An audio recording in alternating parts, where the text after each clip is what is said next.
Seu dispositivo acaba de se conectar com uma frequência estranha e especial. Uma frequência de outro universo. Já é tarde demais para desistir. E você não vai querer desistir. ZY7 Além. Esta é a frequência 7 Além. A gente trouxe o horror de volta e você está embarcando em um ônibus sinistro para uma jornada para além dos limites da nossa realidade. Aqui, o impossível se torna possível, as sombras ganham vida e os mistérios do multiverso se tornam reais. Não perca a sanidade, segure-se em mim e prepare-se para encontros inexplicáveis. Experiências assustadoras de pessoas iguais a mim, iguais a você, pessoas que podem estar ao seu lado. Feche a cortina, apague as luzes, mas nunca, jamais fique só.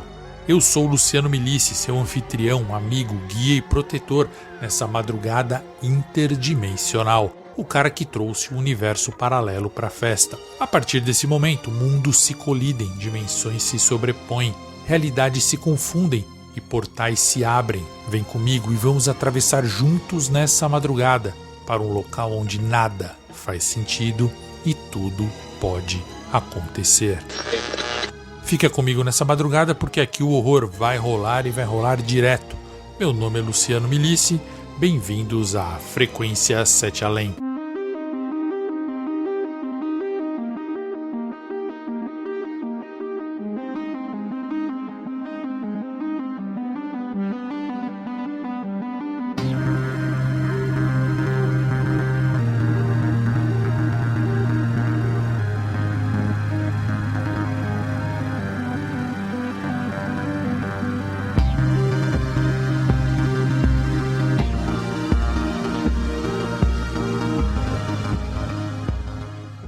Você conhece o primeiro relato de 7 Além?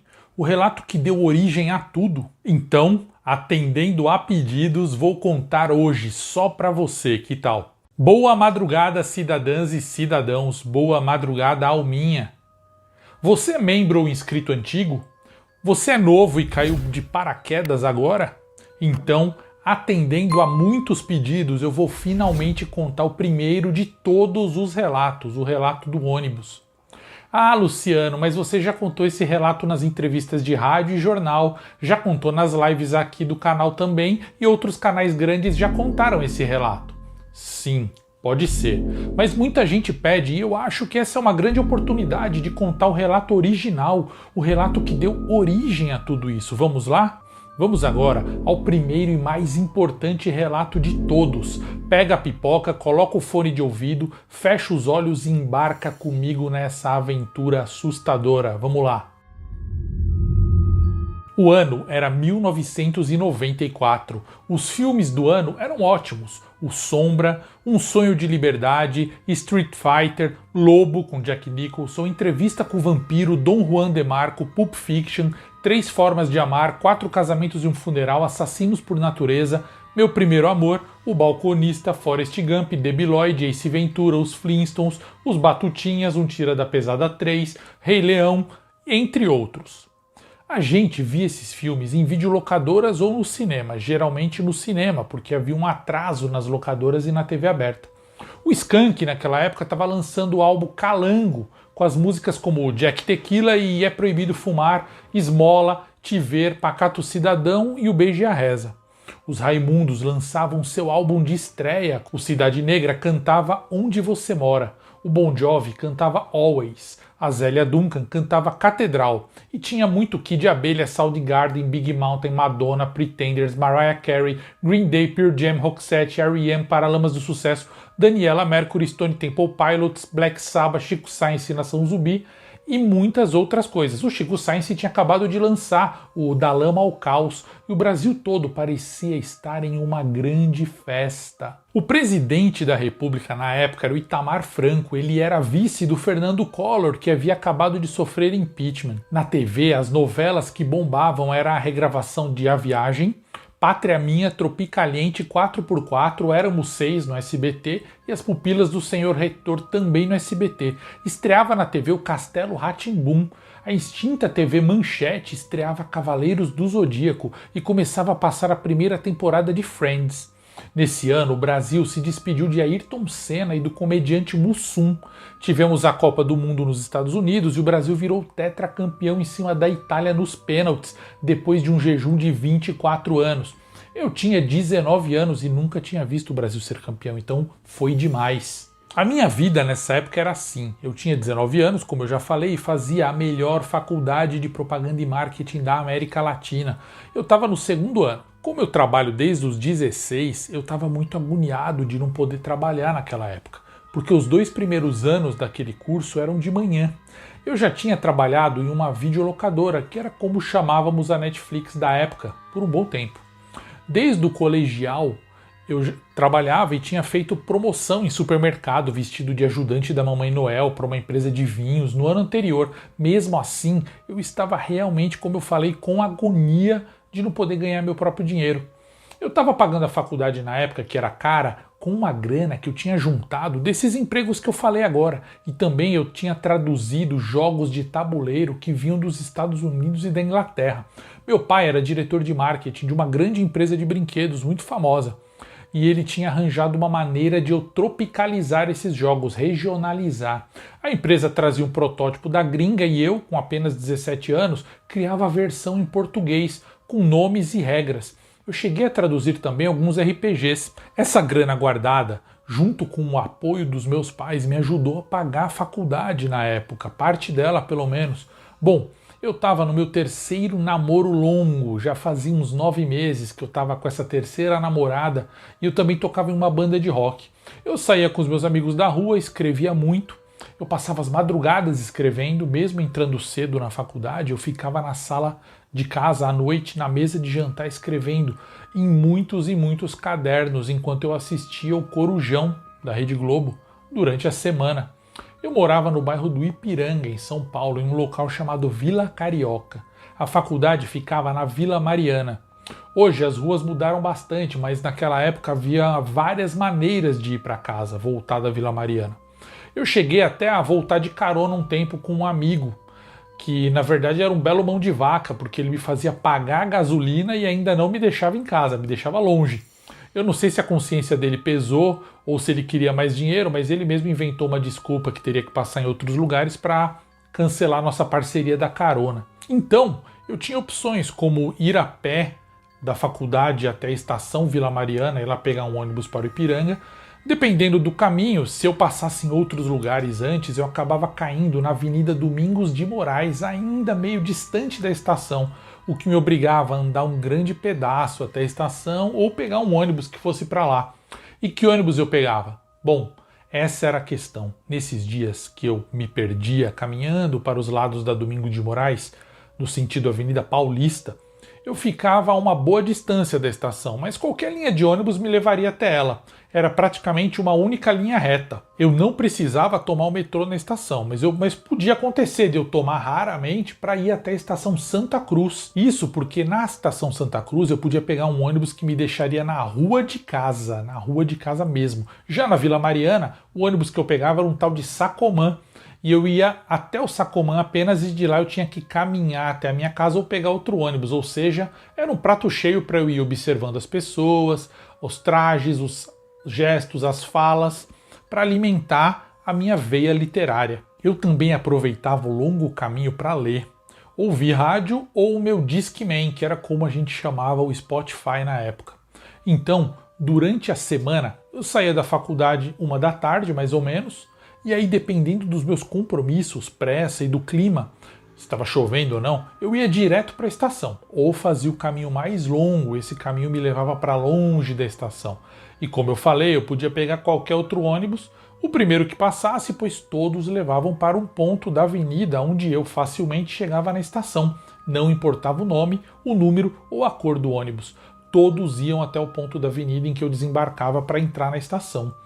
Naquela tarde quente de outubro, após uma aula exaustiva de mercadologia, eu segui meu caminho costumeiro. Mas em dado momento, para relaxar a cabeça, eu quis fazer a caminhada mais longa.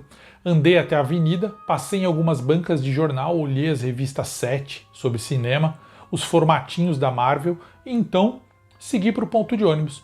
Lá eu coloquei um CD no Discman e eu acho que era o Chico Science Nação Zumbi. As pilhas do aparelho estavam fracas e a voz do Chico Science parecia demoníaca.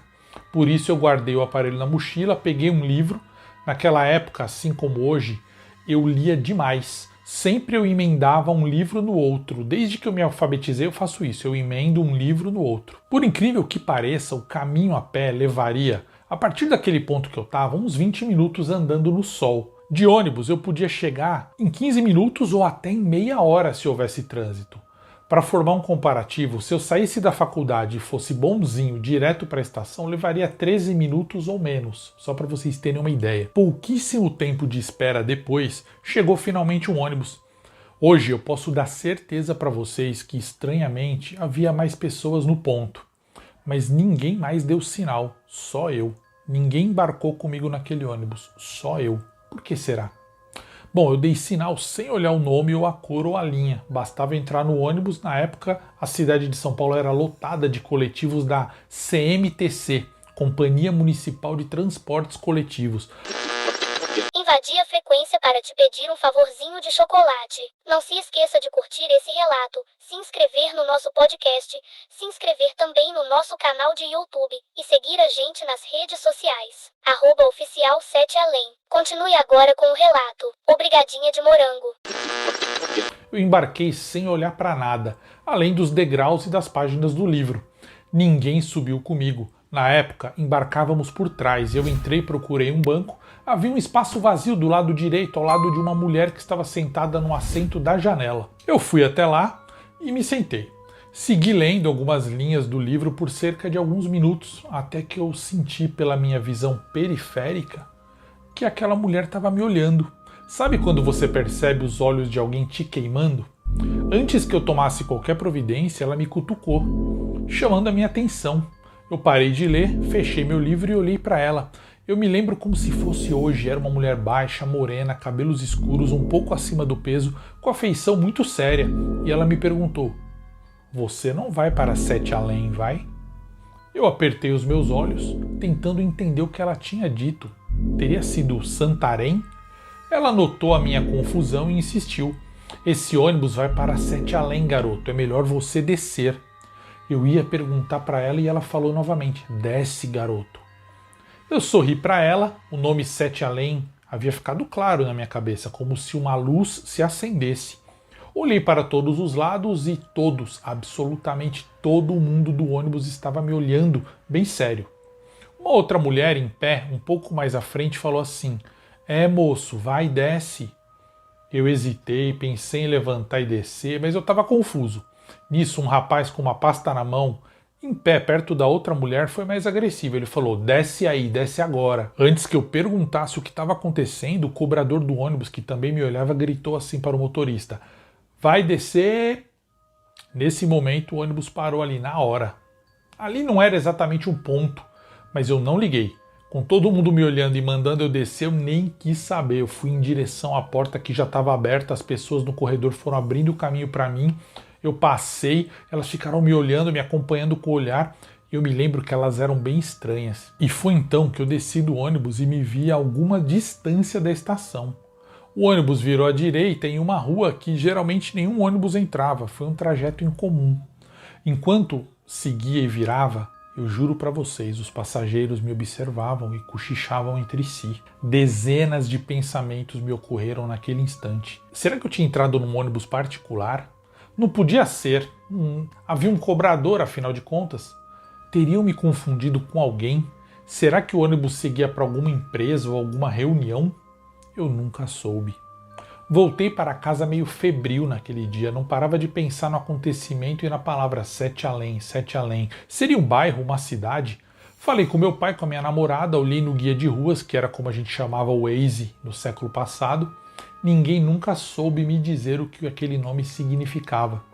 Naquele mesmo ano, eu passei a usar essa palavra 7 além, esse nome, em minhas coisas pessoais. Assim eu podia, de repente, fazer alguma conexão ou descobrir alguém que soubesse o significado dessa palavra. Então, na própria década de 1990, eu tive uma banda chamada Sete Além. Criei um personagem estilo super-herói chamado Sete Além. Cheguei até a batizar o nome de um animal de estimação de um amigo meu de Sete Além. Falei essa palavra Sete Além para muitos amigos, inventei histórias espaciais chamadas Sete Além, quase tatuei a palavra em mim. Em 2004, com a febre da rede social Orkut, eu, que já usava como nick a palavra Sete Além em alguns bate-papos, decidi criar uma comunidade chamada Sete Além. O mais engraçado é que nem cheguei a escrever nenhuma descrição na comunidade, eu apenas coloquei o nome ali para ver se isso traria respostas e se o meu delírio faria algum sentido. Claro, rapidamente os meus amigos e parentes que me conheciam, sabendo o quanto eu falava essa palavra para eles, entraram na comunidade, mas não colaboraram muito. Semanas depois, pessoas dos mais distantes pontos do país começaram a ingressar nessa comunidade me perguntando o significado da palavra. Muitas, ao mesmo tempo em que me perguntavam, também relatavam suas experiências incríveis, que, de maneira geral, se pareciam muito com a minha experiência. E a cada nova experiência, um relato interessante surgia. Com o passar do tempo, o objetivo principal da comunidade foi se desvirtuando e acabou virando um fórum de histórias genéricas de terror e ficção. Como eu já tinha copiado cada um dos relatos, eu apaguei a comunidade para cuidar de assuntos de gente grande. Durante todos os anos, pelo menos 2 ou 3 vezes por mês, eu sonho com Sete Além até hoje. Nunca relatei nenhum dos meus sonhos porque eu dou preferência ao relato de quem me manda, mas meus sonhos sempre foram assustadores e reveladores. Os relatos mais conhecidos de Sete Além foram contados por mim, vindos dessa comunidade. Vez ou outra eu encontro esses relatos que eu recebi e contei, sendo contado por outras pessoas que inclusive mudam algumas coisas. Eu já vi gente contando o meu relato do ônibus como se tivesse acontecido com elas, ou com um amigo delas. Em breve eu vou contar algum desses relatos clássicos também. Continuando, em 2015 eu estava entediado no trabalho e vi uma postagem no BuzzFeed que se chamava 9 histórias que vão fazer você acreditar em universo paralelo.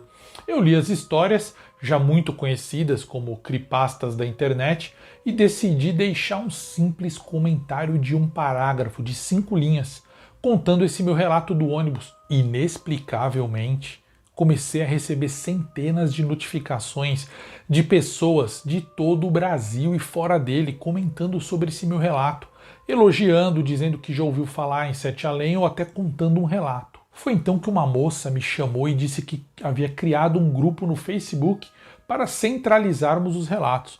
Ela me colocou como administrador. Estranhamente, dias depois, ela começou a me tratar mal, ser grosseira, deu a entender que o namorado dela ou algum relacionamento dela não estava gostando da comunidade. Então, numa madrugada, sorrateiramente, ela me tirou da administração do grupo e saiu da administração e me bloqueou no WhatsApp e me bloqueou no Facebook. Como eu sempre acordo às 4 da manhã, naquele dia, inesperadamente, algo me disse para checar o grupo. E eu fui ver, e realmente estava sem administrador. Qualquer um que clicasse ali podia pegar a administração. Rapidamente eu consegui solicitar para eu ser o administrador e tentei contato com a moça de todas as maneiras para entender o que havia ocorrido. Como eu sou insistente e até certo ponto ninja, mesmo ela me bloqueando em tudo, eu consegui falar com ela e a questionei. Ela disse que também não sabia, dando a entender que alguém ligado a ela, mas não ela, tinha feito aquilo. Eu não acreditei e assim interrompemos a amizade. Nem sei mais nada sobre ela, mas acredito que ela esteja muito arrependida. Com o passar do tempo, eu aprendi muitas coisas sobre Sete Além, universos paralelos, multiversos, realidades alternativas, efeito Mandela, falhas na Matrix e assuntos desse tipo. Encontrei e encontro muitos inimigos pelo caminho. Dizem que Sete Além é um assunto que vai e volta na história da humanidade e que a palavra sempre é esquecida, para depois ser lembrada por algum indivíduo específico.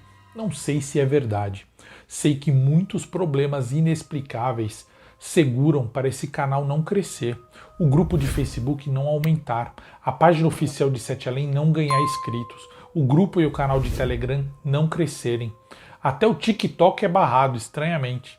Já recebemos ameaças, já fomos hackeados, roubados, bloqueados, copiados, clonados, ridicularizados, plagiados, desacreditados. Eu já recebi proposta para parar de falar, para dizer que é tudo um golpe de marketing, que 7 Além tem ligação com magia negra, alquimia, ocultismo, PNL, Opus Dei, TFP, Terça Livre, Pirâmide, Fórum de São Paulo, torcida organizada do Ibis. Já apareceram agências de publicidade, hamburgueria, banda, música, cineastas amadores, escritores amadores, quadrinistas amadores, esquimós, cornos, alienígenas, tarados, swingueiros, stalkers, Maria 7 Além, ex-BBB, proposta de harmonização facial, bichectomia, homens de preto e vendedores de enciclopédia tentando influenciar no nosso trabalho ou até acabar com ele. Mas o importante é que estamos aqui juntos e seguiremos firme. Eu agradeço muito por você que está aqui comigo desde a época do Orkut e também você que chegou agora. Muito obrigado. Vamos juntos espalhar a palavra. Por favor, deixa agora seu like e comenta algo aqui. Se inscreve no canal que é o único, primeiro, verdadeiro, real e oficial canal de 7 Além. O canal com mais relatos canônicos e oficiais. Porque aqui o terror vai rolar e vai rolar direto. Meu nome é Luciano Milici. Nos vemos em 7 Além. E essa foi a Frequência 7 Além, a única que te leva com segurança e muitos sustos para outra dimensão. Muito obrigado pela companhia nessa interferência mágica e assustadora vinda de outro universo diretamente para os seus ouvidos. Fica comigo nessa madrugada porque aqui o horror vai rolar e vai rolar direto. Meu nome é Luciano Milici, nos vemos em 7 Além. 7 Além, a gente trouxe o horror de volta.